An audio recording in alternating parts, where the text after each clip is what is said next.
Hello friends, welcome to your own channel daily stock. तो इस video में मैं आपको एस्ट्राजेनिका फार्मा के क्वार्टर 3 रिजल्ट के बारे में बताने वाला हूं और ये भी बताऊंगा कि अब आपको एस्ट्राजेनिका फार्मा के अंदर इन्वेस्टमेंट करना चाहिए या नहीं। तो ये पूरी जानकारी आपको इस वीडियो में मिलने वाली है, तो आप इस वीडियो को एंड तक जरूर देखिएगा।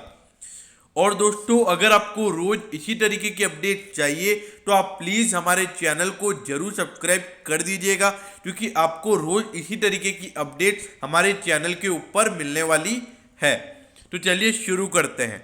तो ये देखिए जिस तरीके से एस्ट्राजेनिका फार्मा का जो पिछले 4-5 महीने में शेयर भागा था, तो उसके बाद जो नतीजे आने चाहिए थे वैसे नतीजे नहीं आए हैं।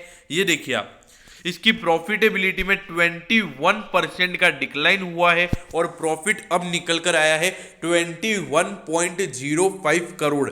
और मेन बात यह है कि पिछले 4 साल से लगातार हर क्वार्टर में इसका प्रॉफिट लगातार बढ़ रहा था और पहली बार ऐसा हुआ है कि इसका जो प्रॉफिट है वो कम हुआ है। तो देखिए, ये एक दिक्कत वाली बात पैदा कर देता है, इसकी वजह से अब जो शेयर है वो फंडामेंटली और महंगा हो गया है।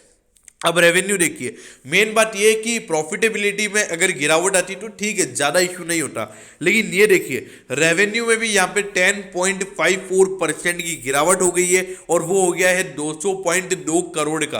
तो देखिए 10% का यहाँ पे रेवेन्यू गिर गया है और प्रॉफिटेबिलिटी भी यहाँ पर 21% गिर गई है। तो देखिए जिस तरीके से इसका शेयर पहले भागा था, तो उसके बाद जो इसकी एक्सपेक्टेशन थी, कम से कम पॉजिटिव इंडिकेशन होता तो फिर भी सही होता, लेकिन यहाँ पर नतीजे अच्छे नहीं आए हैं। और मेन बात ये है कि जो इसकी अर्निंग है वो और कम हो गई है, उसके चलते जो इसका अर्निंग पर शेयर है वो 26.41 का अभी निकल कर आता है, 26.41। और अभी इसका शेयर का प्राइस चल रहा है 3891। तो उसके हिसाब से अगर देखा जाए तो 147 का इसका प्राइस टू अर्निंग रेशियो होता है। अब देखिए, ये तो पिछले साल के मुकाबले, मतलब जो पिछले साल का जो मार्च 2020 का जब एंड हो गया था, तो उसके बेसिस पर ये पी रेशियो है। लेकिन जो मैंने इसके फाइनेंशियल स्टेटमेंट देखे तो उसके ऊपर जब मैंने इसको कैलकुलेट किया तो 26.41 का इसका अर्निंग पर शेयर निकल कर आता है और इसकी आज की क्लोजिंग है 3891 की। तो ईयरली बेसिस पर जो इसका प्राइस टू अर्निंग रेशियो है वो है 147। तो फंडामेंटली शेयर और महंगा हो गया है, तो ये एक दिक्कत वाली बात पैदा करता है। जबकि आप सेक्टर को देखिए, 42 का प्राइस टू अर्निंग है सेक्टर का और प्राइस टू बुक रेशियो देखिए इसका 26.74, जबकि सेक्टर का है 5.09। तो देखिए ये एक बहुत ही रिस्की बात यहाँ पर नजर आ रही है। और मेन बात ये है कि इतना महंगा शेयर होने के बावजूद ये यहाँ पर डिविडेंड यील्ड देखिए 0.02% की डिविडेंड यील्ड, मतलब नाम का एक डिविडेंड है, बाकी डिविडेंड भी इतना नहीं है, जबकि सेक्टर में आधे % के लगभग की डिविडेंड भी है। तो देखिए मेरे ख्याल से अभी फंडामेंटली एस्ट्राजेनिका फार्मा बहुत महंगा हो गया है। और देखिए अगर रिजल्ट इसके अच्छे आते, कम से कम 20% की ग्रोथ भी अगर इसके नतीजे में देखने को मिल जाती हमको, तो मैं फिर भी बोलता कि ठीक है, सही बात है। लेकिन अभी आप देखिए ना, अभी यहाँ पे इसका पी रेशियो भी ज़्यादा हो गया, अर्निंग पर शेयर कंपनी का कम हो गया, तो फंडामेंटली ये अभी बहुत महंगा लग रहा है मेरे को। अब ये देखिए इसका मार्केट कैप देखिए 9746 करोड़ की इसकी मार्केट कैप है। अभी देखा जाए, अगर फंडामेंटली अगर देखा जाए और जो इसका बिजनेस का जो वैल्यू निकल कर आता है, तो उसके हिसाब से मेरे ख्याल से इसकी जो मार्केट कैप है वो लगभग 3-4 हजार करोड़, मैक्सिमम 5,000 करोड़ होनी चाहिए। लेकिन अभी ये अपनी ओवर वैल्यूएशन पर ये भी चल रहा है। ये देखिए पिछले 4 साल का ट्रेंड इसका बढ़िया है, कोई दिक्कत वाली बात नहीं है। मैंने आपको क्या बोला है, पिछले 4 साल के जितने भी क्वार्टर है ना, उसमें इसका जो क्वार्टर ऑन क्वार्टर इसकी अर्निंग बढ़ती गई है। एक ये पहला ऐसा क्वार्टर है जब इसका रेवेन्यू भी गिरा है, जब इसकी प्रॉफिटेबिलिटी भी गिरी है। तो देखिए ये थोड़ी सी दिक्कत वाली बात पैदा करता है, लेकिन बिजनेस मॉडल में कोई भी दिक्कत वाली बात नहीं है। एक फार्मा कंपनी है, लगातार कुछ ना कुछ इसको नए नए ऑर्डर आते रहते हैं, कोई दिक्कत वाली बात नहीं है। लेकिन अभी एज ऑन डेट ये फंडामेंटली बहुत महंगा शेयर हो गया है, ये एक रीजन है।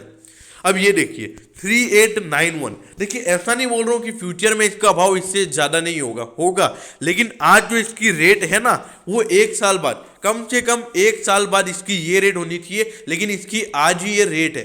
तो ये एक बहुत बड़ी दिक्कत वाली बात है।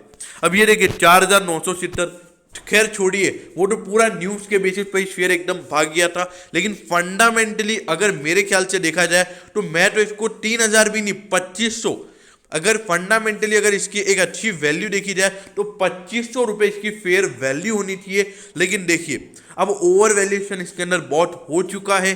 अगर देखिए, अगर आपने इसमें इन्वेस्टमेंट किया लॉन्ग टर्म के पर्सपेक्टिव से, मतलब अगर आपने इसमें पैसा डाला है, आपने ये सोचा है कि मैं 5-6 साल तक इसको देखूंगा भी नहीं, तो वो एकदम बढ़िया आपका डिसीजन है। आप इसको लॉन्ग टर्म के लिए होल्ड कीजिए। इतना तो मैं आपको ऐसा नहीं कह रहा हूं कि ये इससे कम पे चला जाएगा, लॉन्ग टर्म के लिए लिया है तो इसमें बने रहिए, इसमें कोई भी दिक्कत वाली बात नहीं है।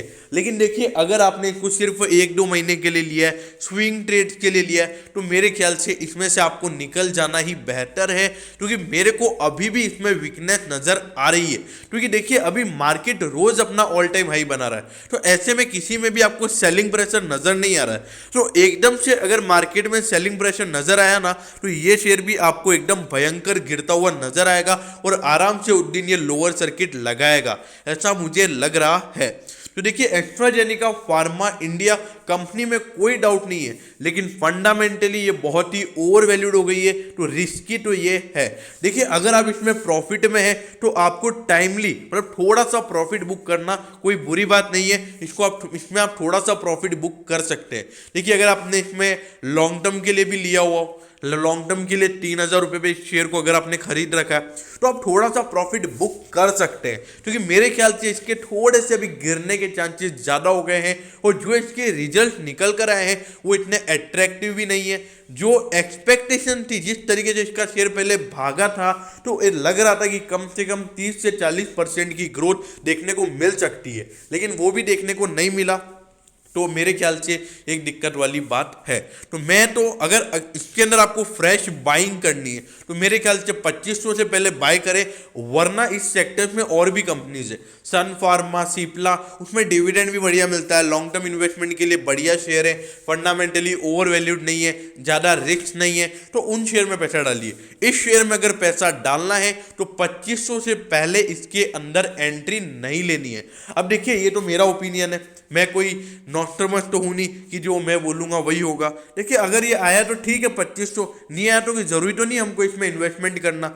और देखिए अगर आपको करना है इन्वेस्टमेंट तो आप अपने फाइनेंशियल एडवाइजर की एडवाइस लेके अपना इन्वेस्टमेंट डिसीजन कर लीजिए। देखिए मैं तो यहाँ पे मेरा ओपिनियन दे रहा हूँ, ओके। तो मैं होप करता हूँ कि एस्ट्राजेनेका फार्मा के Q3 रिजल्ट्स के बारे में आपको सब कुछ पता चल गया होगा। और अगर आपको कुछ और भी जानना हो तो आप कमेंट सेक्शन में कमेंट कर सकते हैं, मैं आपके कमेंट पर ज़रूर रिप्लाई करूँगा। तो दोस्तों अगर आपको वीडियो अच्छी लगी हो तो प्लीज़ वीडियो को लाइक कर दीजिएगा, और रोज़ इसी तरीके की अपडेट पाने के लिए चैनल को सब्सक्राइब करना ना भूलें। Okay, thank you, have a nice day.